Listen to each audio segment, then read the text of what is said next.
We are trying to make a program where when we input a number here, it will show the exact number but in the reverse order.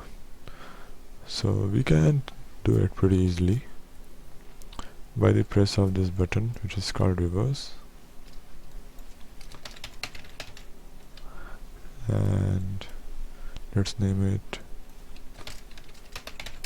enter number, and here we have reverses, and clear this thing out. You can do pretty easily. This one is text1 and this one is text2 by just one line of command, which is text2 dot text2 text is equals to string str reverse reverse text1 dot text, and we just write literally anything and it just reverse it. See, okay, let me like write something else. 3957. Okay, and you can also like replace. Actually I don't have a clear button, so I need to close it over and over again. You can just take anything, any random text and numbers, and it's just gonna reverse it.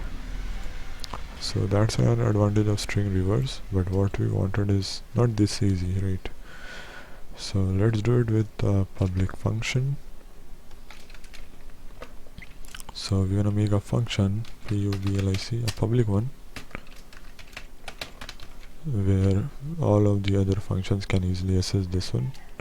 So public function, which name is reverse, then s is equals to 0, which is the sum, n is equals to 0.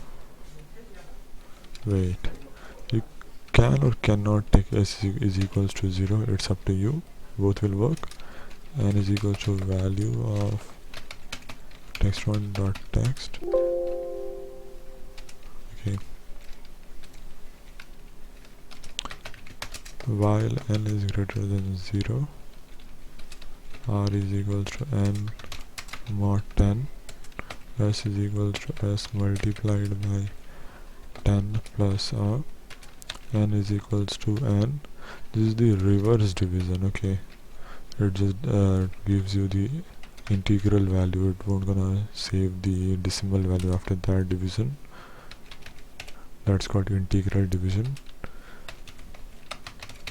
Reverse is equals to s, and for the reverse button right here, we just gonna write text2 dot text is equals to, basically this function returns the value of s, and which is taken by the function reverse. So wherever we gonna mention this reverse function, it's gonna just give us the result of s. So basically we are able to see s on text2, which is here, but if we write s here, it's gonna be wrong, it's gonna throw us an error. But if we write reverse, it's gonna be correct. So we write 3698 and its reverse is 8963. So that's it for now. Wait, one more thing I want to show you. Okay, so we are doing it with while loop. You can do it with a do until loop also. Do until n is equals to 0, and instead of when, you write loop and then run it. We write the same thing, 6987, I think. Okay, it's the reverse. So yeah, that's it for now.